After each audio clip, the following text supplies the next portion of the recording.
श्री स्वामी समर्थ। जय जय स्वामी समर्थ। स्वामींचं नाव घेऊन मी या व्हिडिओला सुरुवात करते।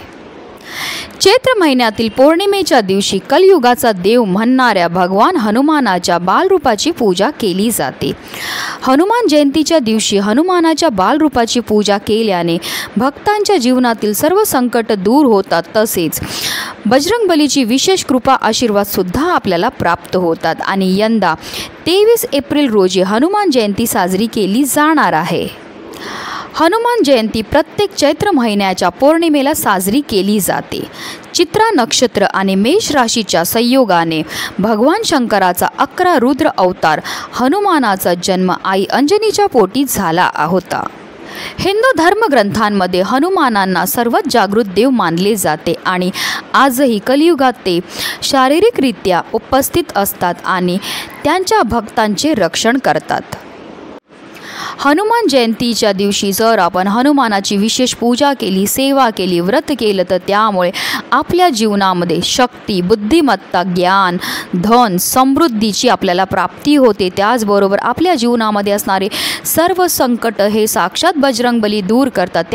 त्याचबरोबर या दिवशी जर आपण काही विशेष उपाय केले तर त्यामुळे आपल्या जीवनामध्ये असणारे सर्व दुःख, दारिद्र्य, संकट ह्यापासून आपल्याला मुक्तता सुद्धा मिळत असते।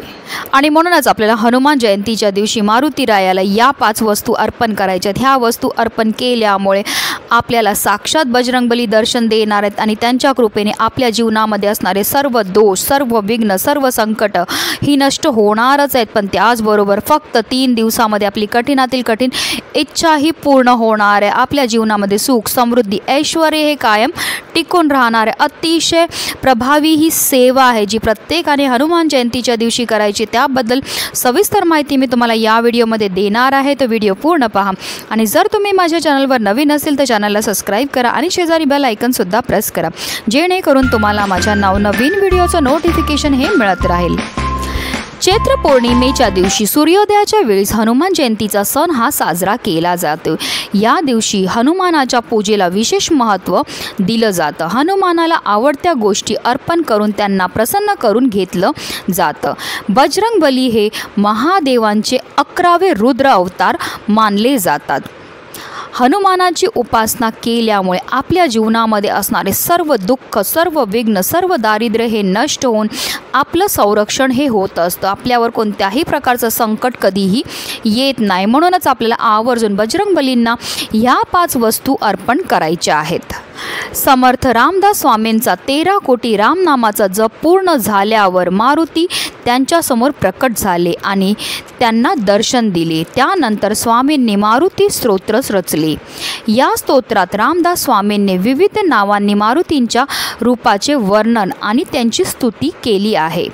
हनुमान जयंतीला हे स्तोत्र पठण करण्याला विशेष महत्त्व दिलं जातं। हे पठण केल्यामुळे धन, धान्य, पशुधन, संतती आणि सर्व सुखांची आपल्याला प्राप्ती होते। बजरंगबलीच्या उपासनेने शनी ग्रह पीडापासून सुद्धा आपल्याला मुक्ती मिळते। आपल्याला याच्याकरता काय करायचं, 1 वाटीमध्ये तेल घ्यायचं आणि त्या तेलामध्ये आपल्याला 14 काळे अखंड उडीद हे टाकायचे। त्यानंतर त्या तेलामध्ये आपल्याला आपल्या स्वतःचा चेहरा हा पाहायचा आहे। मग ते तेल आपल्याला मारुतीरायांच्या चरणावर अर्पण करायचे। असं केल्यामुळे आपल्याला शनिदोषापासून मुक्तताही मिळत असते। त्याचबरोबर जर आपण बजरंगबली समोर चमेलीच्या तेलाचा दीपक प्रज्वलित केला तर त्यामुळे ज्ञात अज्ञात शत्रूंची बाधा सुद्धा नष्ट होते। हनुमानाची माता अंजनी हे निस्मित गणेश भक्त होती। आपल्या पुत्रावर आपल्या आराध्य देवताची कृपादृष्टी व्हावी इतकेच नव्हे तर त्याला बल, बुद्धी प्राप्त होवी यासाठी अंजनीने हनुमानाच्या गळ्यात रुईच्या पानांची माळा घातली होती। आपल्या मातेची स्मृती म्हणून हनुमान पुढे रुईची माळा गळ्यात धारण करू लागले आणि म्हणूनच भाविक सुद्धा हनुमानांना रुईच्या पानांची माळ ही घालायला लागले। त्याचबरोबर बजरंगबली हे महादेवांचे 11वे रुद्र अवतार आहेत आणि म्हणूनच त्यांना 11 रुईच्या पानांची माळा ही घातली जाते, ज्यामुळे बजरंगबली फारच लवकर आपल्यावर प्रसन्न हे होत असतात। आणि म्हणूनच आपल्याला सुद्धा बजरंगबलींना 11 रुईच्या पानांची माळा ही आवर्जून हनुमान जयंतीच्या दिवशी मंदिरामध्ये जाऊन अर्पण करायची आहे। तसेच बजरंग बलींना शेंदूर सुद्धा अतिशय प्रिय आहे। त्यामागे सुद्धा एक छोटीशी कथा आहे, ती सुद्धा तुम्हाला सांगून देते। एकदा बजरंग बलींना भूक लागली तेव्हा ते भोजनासाठी सीता माताकडे गेले। तेव्हा त्यांनी माता सीतेला सिंदूर लावताना बघितले। त्यांनी हैराण होऊन विचारले की माता, आपण सिंदूर का लावतात? तेव्हा सीतेने सांगितले की हे शेंदूर आहे आणि हे लावल्याने आपल्या स्वामीचे आयुष्य वाढते।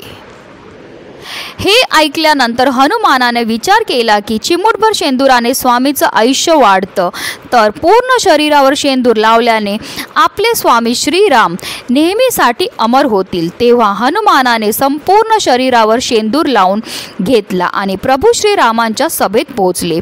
हनुमानाचा हा रूप बघून सर्व हसू लागले, परंतु श्रीराम स्वतः प्रति त्याचे प्रेम बघून आनंदी झाले। त्यांनी हनुमानाला वरदान दिले की जो कोणी मनुष्य मंगळवार आणि शनिवारी हनुमानाला तुपासह शेंदूर अर्पण करेल त्यावर स्वयं रामाची कृपा राहील आणि त्याचे सर्व अडचणी दूर होतील। म्हणूनच आपल्याला हनुमान जयंतीच्या दिवशी आवर्जून मारुतीरायाला तुपाबरोबर शेंदूर सुद्धा अर्पण करायचं आहे। तसेच हनुमान जयंतीच्या दिवशी आपल्याला आवर्जून बजरंग बलींना नारळ सुद्धा अर्पण करायचं। नारळ अर्पण करायची सुद्धा एक विशिष्ट पद्धत आहे। आपण बजरंग बलीच्या मंदिरामध्ये ज्या नारळ घेऊन जाणार त्या नारळावर थोडासा आपल्याला शेंदूर लावायचा आहे आणि नारळाची शेंडी ही बजरंग बली समोर ठेवायची आहे। आपल्या मनातली इच्छा बोलायची आणि त्यानंतर तो नारळ आपल्याला तिथे वाढवून घ्यायचा आहे। अर्धा भाग जो आहे तो आपल्याला देवासमोर ठेवायचा आहे आणि अर्धा भाग आपल्याला प्रसाद म्हणून आपल्या घरी घेऊन यायचं आहे।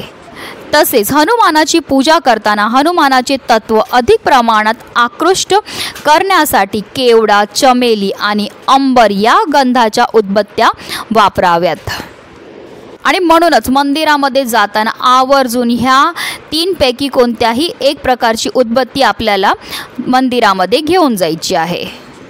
शेंदूर, रुईची पानं आणि फुलं तसेच तिळाचे तेल यामध्ये हनुमानाची पावित्र्यके आकर्षित करण्याची क्षमता सर्वात जास्त असल्याने आपल्याला हनुमान जयंतीच्या दिवशी आवर्जून या सर्व वस्तू बजरंग बलींना अर्पण करायच्यात। म्हणूनच व्हिडिओ जास्तीत जास्त लोकांपर्यंत शेअर करा, जेणेकरून प्रत्येकाच्या आयुष्याचं कल्याण हो। ही स्वामी चरणी प्रार्थना। श्री स्वामी समर्थ। जय जय स्वामी समर्थ।